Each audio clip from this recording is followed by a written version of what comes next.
Welcome back. Well, I hope you all had a lovely Halloween, and I encourage you all to go over to Colleen Staver's video channel and take a look. She has a short video of what her house looks like on Halloween. This is her favorite holiday, mine too, but you can tell it's her favorite holiday. Her house is all dolled up. So definitely go over, take a look.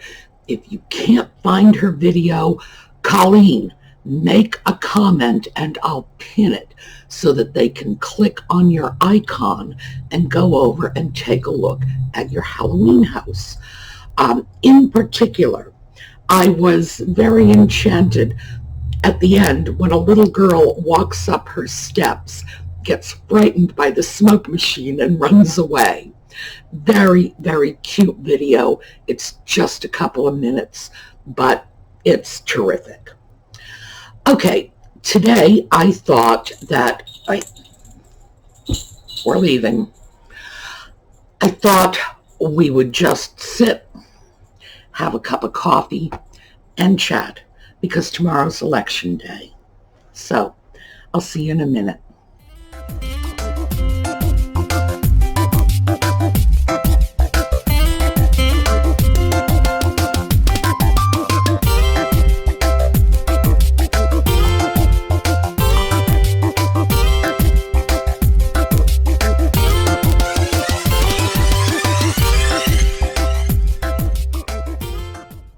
Well, today I thought we'd just have a cup of coffee and chat a little, because tomorrow is election day. And I want to encourage all of you to go out and vote. I hope most of you who are at risk for contracting the pandemic have already voted via absentee ballot. That is usually how I vote. And this year I am not voting because I did not get my ballot. When the ballots didn't come in on schedule this year, I wasn't panicked. I thought, okay, fine.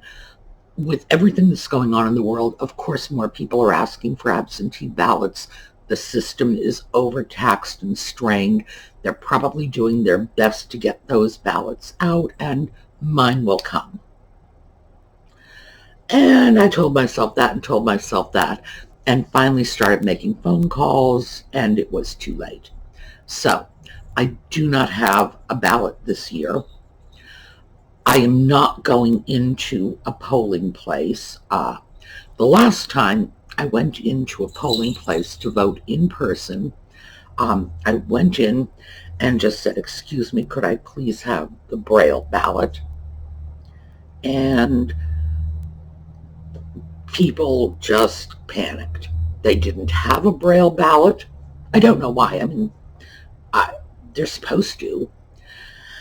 And their way of dealing with it was to assign one of the polling place workers, and they only had about 6 or 8 of them, to me, to read me all of the information that I guess they give you information, you're supposed to read it, but he had to read me a whole bunch of information.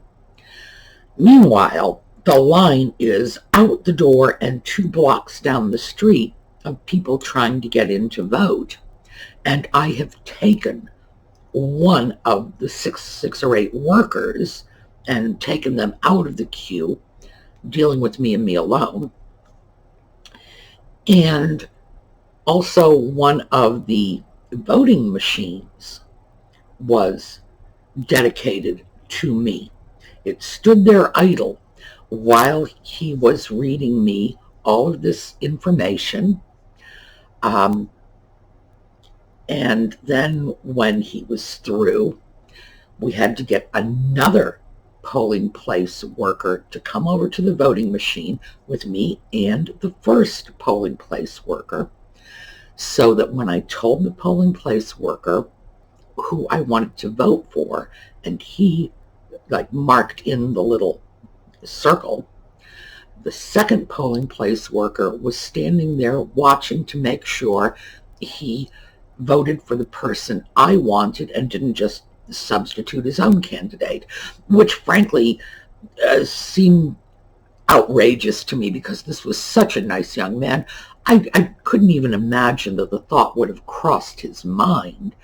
But 40 minutes later, I get out of there and I'm thinking, those people, I in the lines, I would be willing to bet serious money that they would have burned me at the stake if they could have.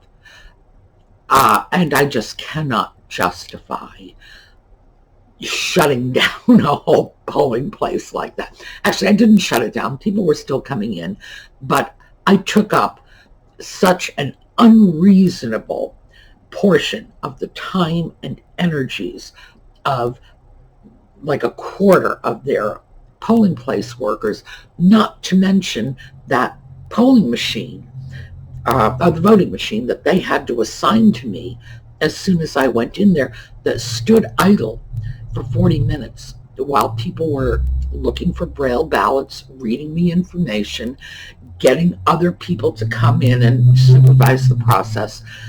That was just craziness. So ever since then, I voted by absentee ballot, which works out just fine. So I am not going to go in person and try to vote this year. Yes, I know it's an option, but I can't justify it. I'm sort of the anti one person, one vote human being because I go in there and take up such a disproportionate amount of their very limited resources. So no, I'm not going to do that. But I'm going to ask you to vote. You know, if you voted by absentee ballot, great. If you have not, then go out tomorrow and vote. If you have trouble with transportation, you can contact organizations like the League of Women Voters. You can contact your congressman's office, your local senator's office. If you are a Republican, call the Republican Party. If you're a Democrat, call the Democratic Party. These people can arrange transportation for you. They can get you to the polling place and get you back home again. So please, you know, it's important to remember that we have had to fight for the right to vote. Our country was brought about by revolution. We elect our leaders. We don't inherit them from their predecessors. We don't have a royal family. We are Americans. We are not obligated to bow and curtsy to anyone. And this is our system. Now, I know a lot of you are probably sitting back saying, but my vote doesn't count. You know, I'm a Republican in a largely Democratic state, or I'm a Democrat in a largely Republican state. And because of the way the Electoral College works, you know, my vote doesn't count. My whole state is going to go to the other party.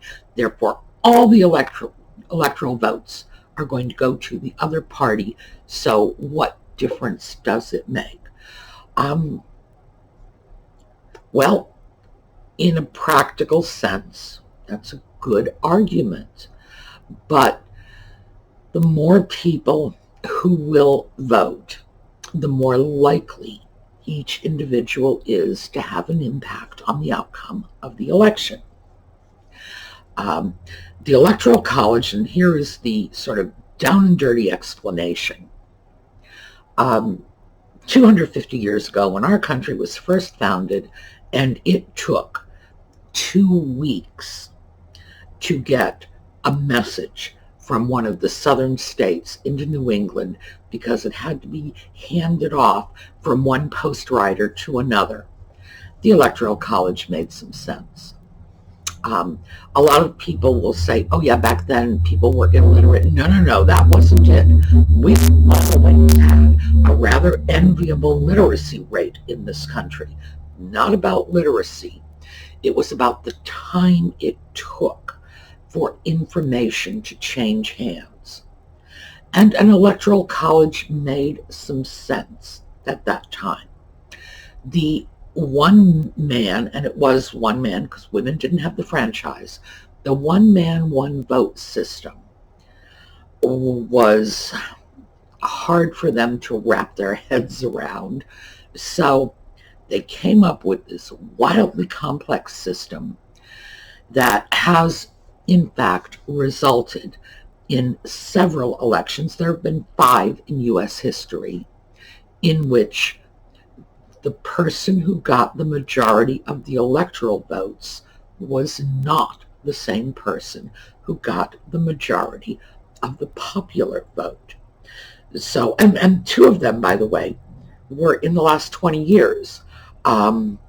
Bush Gore was 2000, and then the last election, Trump Clinton.